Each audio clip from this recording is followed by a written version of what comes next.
Good morning, Alexa. Morning, Jeannie. How are you? I'm good. I'm so happy you taking the time to talk to me and many other women all around the world. There's many awesome ladies that could really um, gonna be blessed with your testimony, with your story. You are Amen. amazing, and I love you to pieces. And I'm shocked to know that in such a young age, because you're a baby, so much, a beautiful baby that is. And it's just shocking because looking at you, I'm like, oh my gosh, she's got it all together. She's just gorgeous inside and out, especially inside. And I'm like, oh my gosh, how is she doing it? How is she still shining?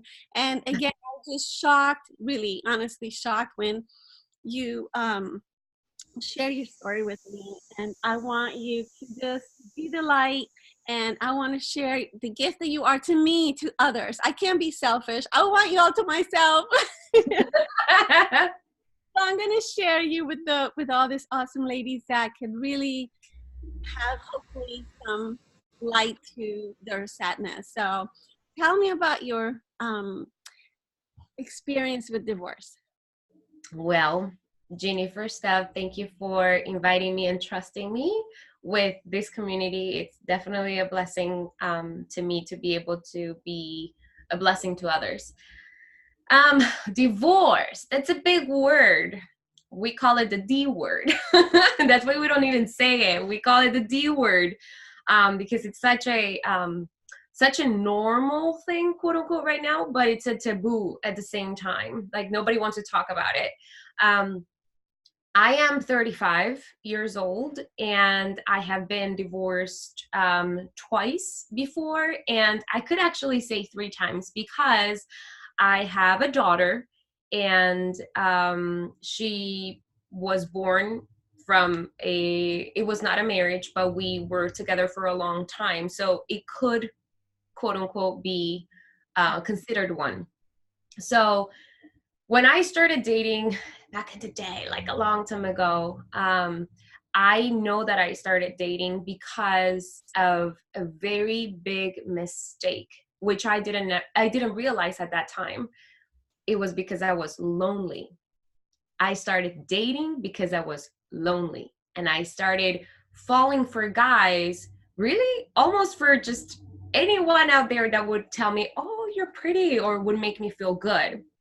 And I'm like, oh yeah, kind of they feel at the moment that emptiness that I had in my heart, and that they just made me feel good. So because I was feeling good, or they made me feel good, then I would just go with them without really setting specific type of standards. And so my relationship with them, and I'm just gonna say generally speaking, was a lot of low self-esteem. I was a domestic violence victim. Um, I just hated them, and they hated me, and there was a lot of horrible things that happened with actually the three of them, and it was just not pretty. The three situations, or the three relationships, really messed me up, really put me in a really low point of my life, because every time that I fit, like, when I would break up with them, whether I would go back or not, or whether I said, okay, this is it, because I went back to them many times, I felt like I had to start from ground zero, emotionally, psychologically, and financially. I started really, like, from zero. And that was actually one of the things that I was so afraid from living a relationship when it was domestic violence. I was like, oh my gosh, how am I gonna do this? I don't think I'm gonna be able to make it financially. You know what I mean? Because if I leave him, then that makes me, oh, my budget, my finance, I'm not going to be able to pay for this, I'm not going to be able to pay for that. And that was definitely a huge thing for me, that just, it was horrible, but I'm thankful that I did it, even though I was very fearful. Sorry, one of my puppies is howling because the ambulance is passing by. Real life. So, it really hurt my heart. But this is when things changed. I think that it was at my lowest point in my life. And I want to share this with you because it's actually what changed me, or what changed the whole situation. I knew God, and I was raised Catholic. So I had a relationship with God, and I would go to church and everything. So I knew that I didn't really have a problem on that area, but every time that I try to get into a relationship, it was like the same thing over and over again, to the point that I was like, I'm not worth it. I'm not pretty. No matter how many people would tell me that I am pretty, I just felt that I wasn't, like I would really look at myself in the mirror and I'm like, I'm ugly, I'm not worth it. Why would somebody love me? Especially after having my daughter.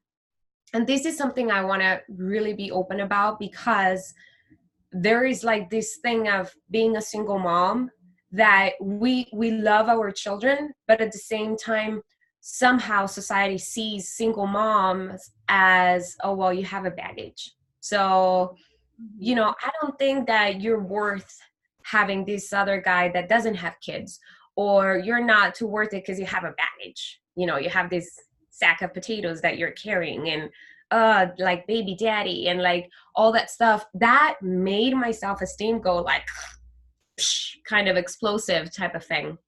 And so it really, really hurt me. And when it was actually after a breakup, a huge breakup, I felt that everything was being ripped off of me.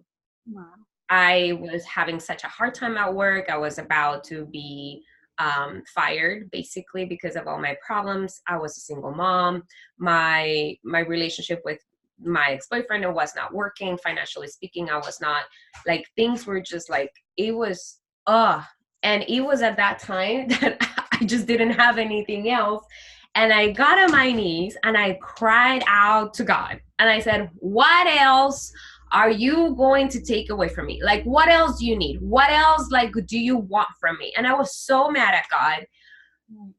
But reality is that I had a hole in my heart that, for many reasons growing up, because issues with my mom, I didn't have that relationship that many are blessed with, of that mom-daughter relationship with your mom, like really builds you and really nurtures you. I didn't have that. I had actually the opposite. And even if she didn't nurture you, at least she wouldn't be abusive or anything like that, or tear Exactly. you down.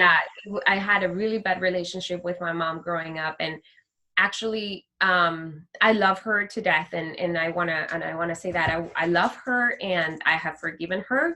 But I'm just being honest with you. What happened? She was not necessarily that you're beautiful, you're this, you're capable, you're smart type of person in my head. She was, you're stupid, you're ugly, I picked you up from the trash. So my self-esteem was low from the moment I can remember. I was, I don't know, 2, 3, 4 years old. I don't know. So I always felt that I was not worth it. And when I'm telling you that I cried out to God, it was really something that kind of changed my mindset. When I just felt really God in my heart, and I really started going to church to really find out what God wanted from me. Because it was like, can you just please tell me? Like, I need instructions. Like, do you want me to do something specific? Because I'll do it. I was so desperate. And I felt so little and so ugly, so bleh, that I just didn't know what else to do. So by talking to God and really, allow for him to guide me, it was like, what else am I going to lose? Like, I don't have anything else to lose. So let's just do it. And it was quite amazing when things started shifting for me, because I realized that I was trying to do everything on my own. I was trying to do, the whole relationship thing on my own. And life on my own and business on my own and being a mom on my own. And it's not. You know, I realized that I was putting my worth and my value and my beauty opinion, because it was an opinion, on other people, you know?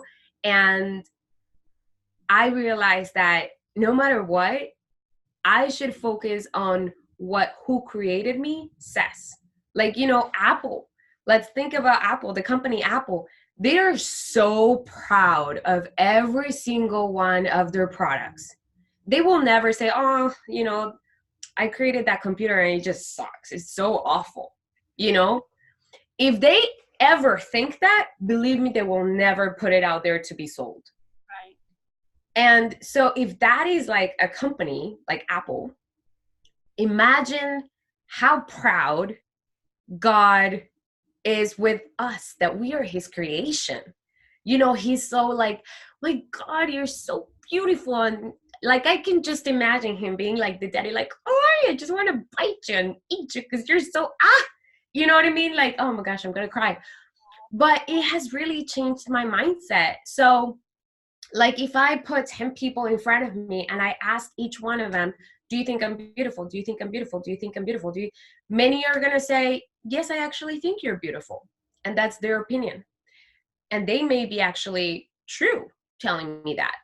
Many may say, yeah, I think you're pretty. I think you're beautiful. Just for me not to get mad. But they may not think that. And some may actually be real and tell me, you're actually kind of ugly. I don't like black hair. Like, your nose is too big. Your eyes are too little. Your cheeks are too chubby. Yeah. So, your opinion, yes. exactly. And that's my point. I was putting my worth and my value on people's opinions. You know, it like, people change cars because the moment they buy it is like, oh, I love this car. And like 2 years later, I don't know what I was thinking when I bought that car.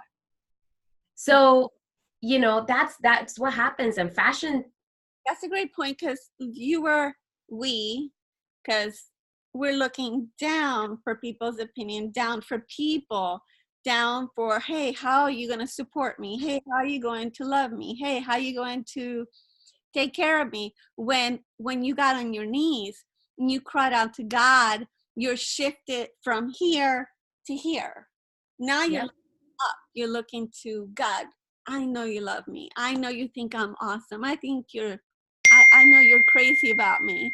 So, it's like, you know, that's when it shifted. I can see it. And that's how it is. Yeah, it is. And so when I realized that I was beautiful, regardless of people's opinions, including the opinion that I have of myself, because my opinion of myself can change daily. Like, Mondays, I think I'm beautiful. Tuesdays, Wednesdays, maybe. You know what I mean?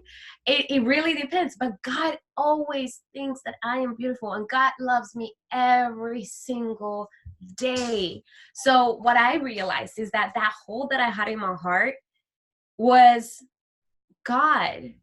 I needed to have a relationship with God. God was the only one that was able to fulfill that emptiness and that lack of love and that lack of self-esteem and that lack of everything that I had. And I was trying to fulfill it with other people. I was trying to fulfill it with men. And you know what? And that was a huge problem. Men, and not only men, I'm saying humans. Sure. As I told you, they change their minds all the time. We make mistakes all the time.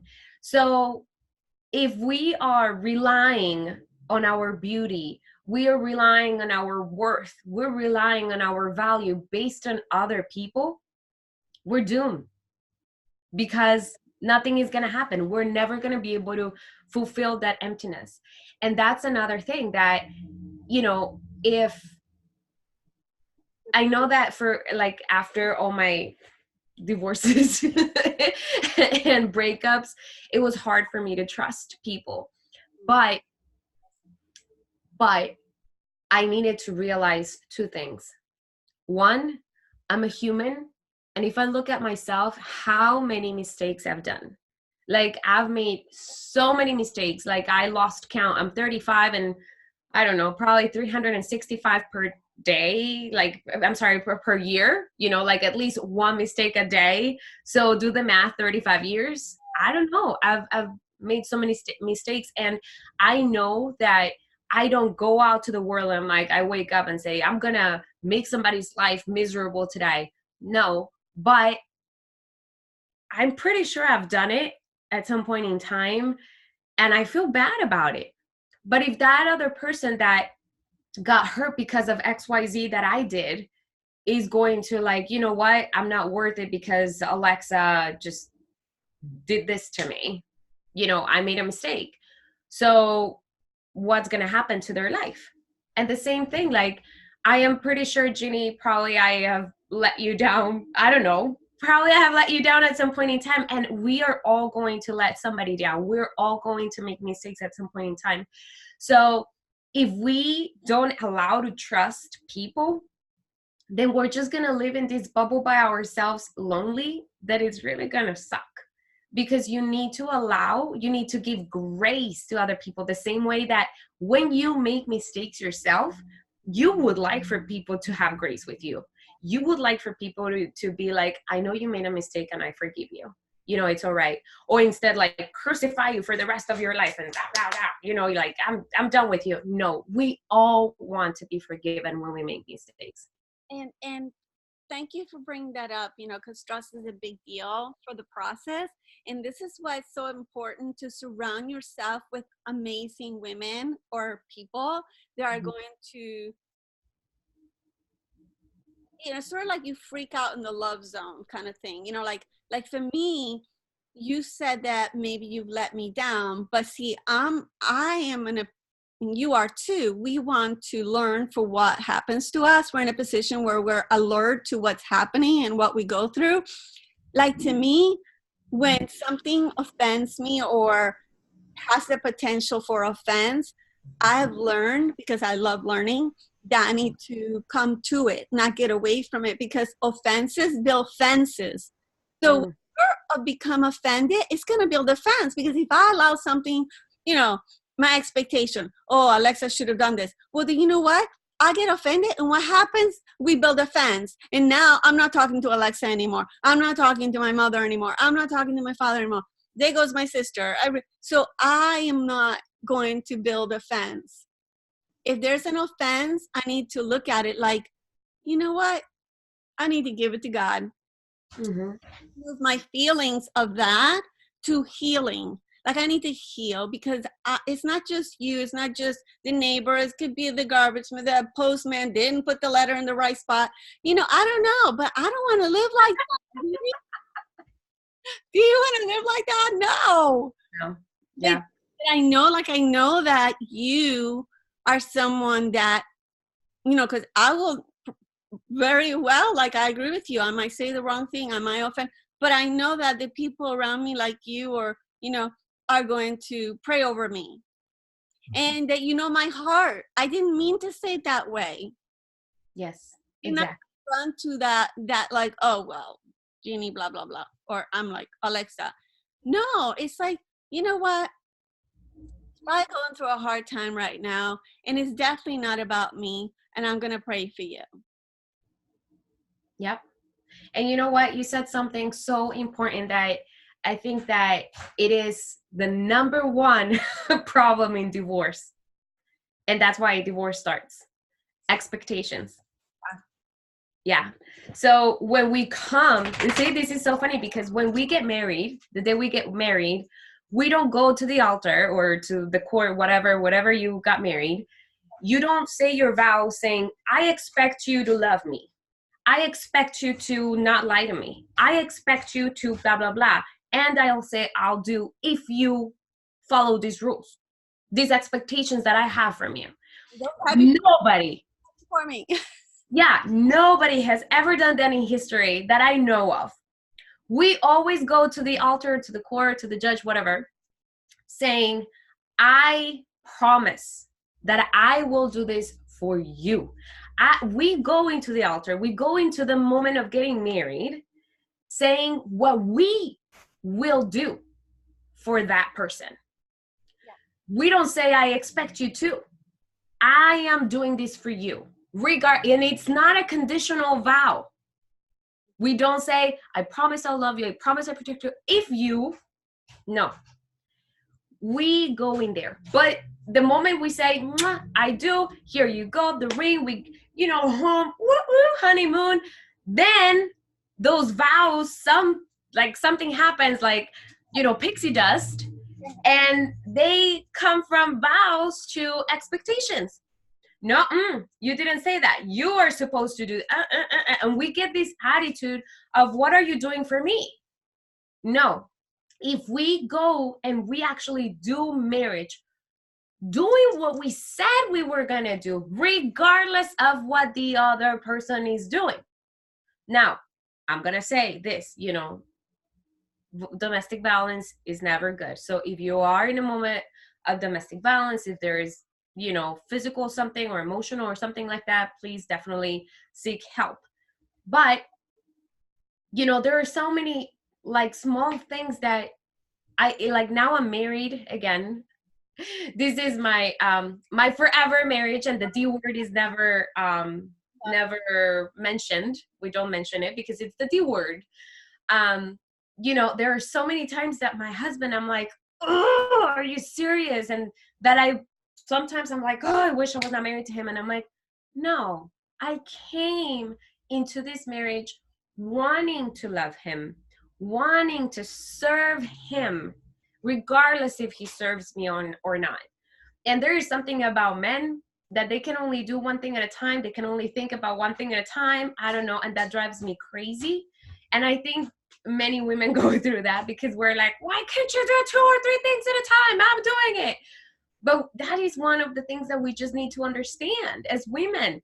They can't do many of the things that we can. I just thought about something. It's something like I've been thinking about the past few days. Like, think about this. Maybe this is the reason why. Maybe it's an aha moment or a Holy Spirit moment. Like, think about when God made Adam. What was he doing? He had to tend the garden, right? Mm-hmm. And he was totally like this, working and probably giving names to, things left and right. But he didn't even know, like he was just in charge of that. His commandment wasn't to be in charge of a woman, right? Mm-hmm. And then the other thing that I've been thinking about is like, so maybe that's why, he can only do one thing at a time. Like, but that's many things though. I mean, he's taking care of the garden, but the other thing is like, Adam didn't even know he was alone until God said that he was alone. He was literally like down doing thing. And even another thought about Ruth, Ruth in the Bible, like literally she was so like this, she was in the bowed position. She was like, right, getting the wheat or whatever, the barley she was gathering, the wheat. Mm-hmm.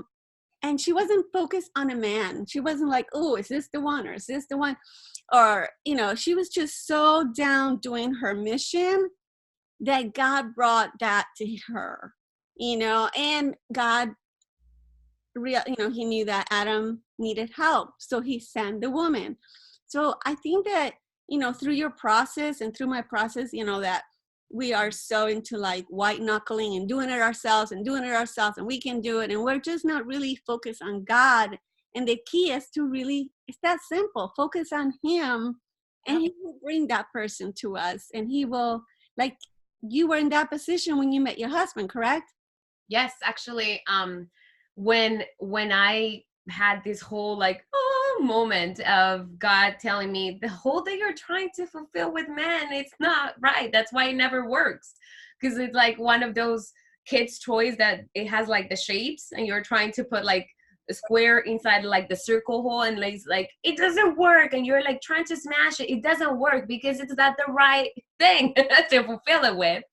So it's kind of like that, and that's when I said, you know what, God, I need to heal my heart, because I know that I want the perfect man.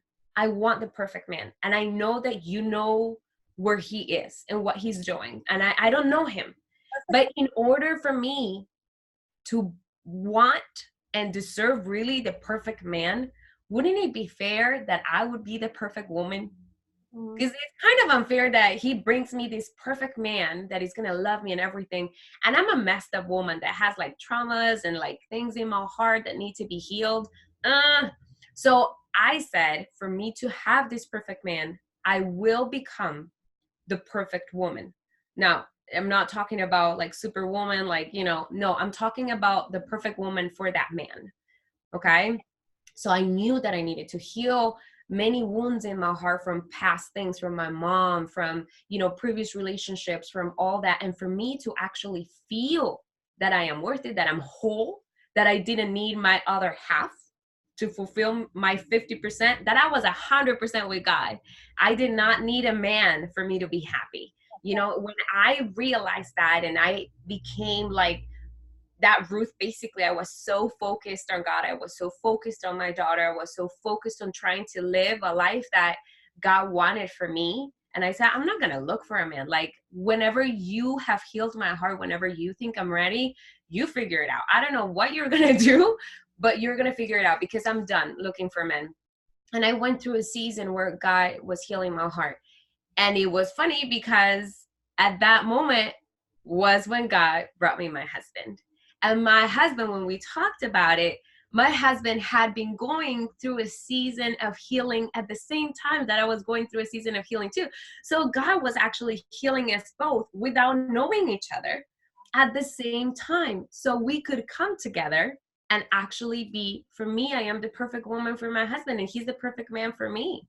And yes, there are things that I drive him crazy about and he drives me crazy about, but we are together. And that is like amazing. I just love it, because I am healed, and because I know that I'm not with my husband because of him, and he's not with me because of me. We're together because of God. When we realize that, then the D word is not even Mhm. an issue. We don't even talk about it. We just figure it out. Hey, how is this affecting God? How is this affecting the plan that God has for us? How is, like, we just need to figure it out. We need to figure it out. Just like when you give birth to children, you're not like, oh, you know what? I'm just going to return it. Yeah. No, you don't return your kid. You make it work. You figure it out. You get some training. You get some help. You figure it out. Same thing with your husband. You need to figure it out. Divorce is not an option. And Yep. the other thing was that as you were talking, I was thinking that the same way that God is crazy about you and I, and he's protecting you, he's protecting him, and he's crazy about him. So Yes. crazy about him. So he's like, it definitely everything. I agree with what you're saying. That he's also wants this perfect woman that's going to help him with his mission. And Yep. we both come together, and it's unbreakable. You Yep. know, Yep. this is a covenant that God has made. It is representing the relationship that we have with Jesus. Yep. And you know what?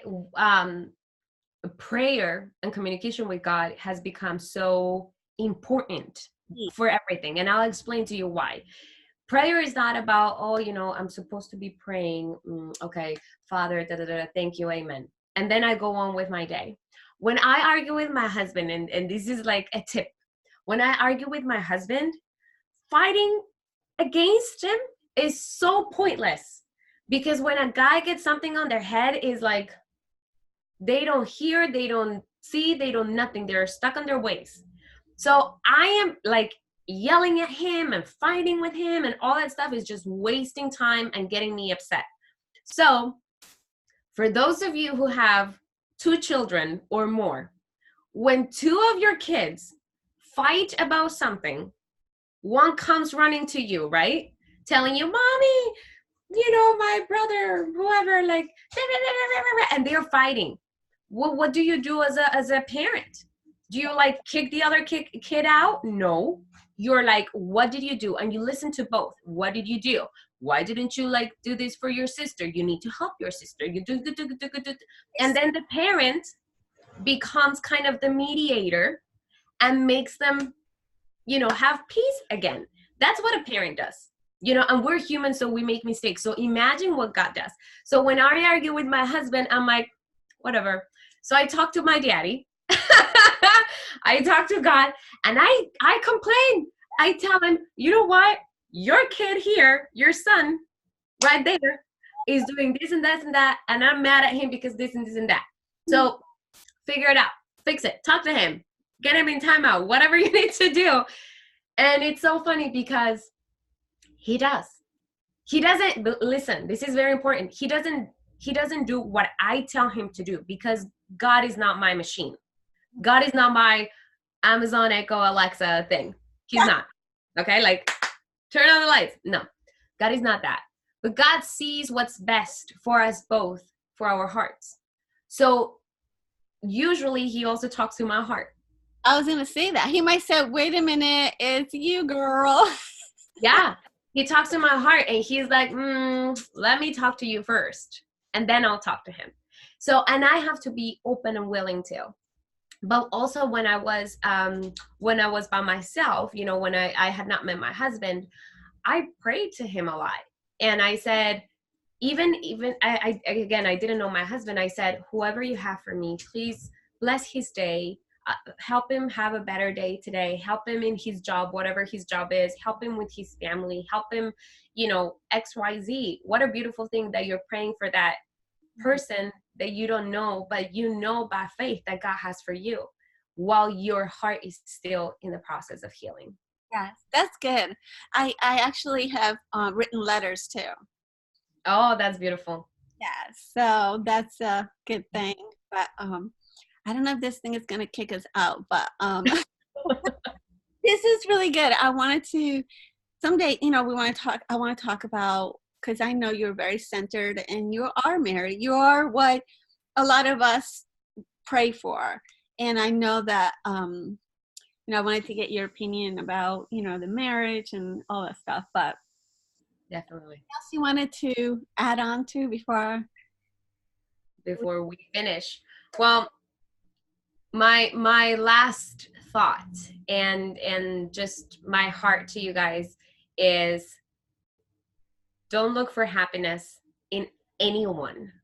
Nobody. I'm not saying man, woman, nothing, friend, coworker, nothing, like zero. Don't look for that, because you will never find it. And if you do, it's one, not true and real, and two, everlasting. I'm sorry. So it's just not going to be. Don't find it there. Don't find it there. Allow for you to become that best woman, that superwoman. Heal your heart first before you allow anybody to come to you. Allow for your garden. You're like a garden. You're like a field.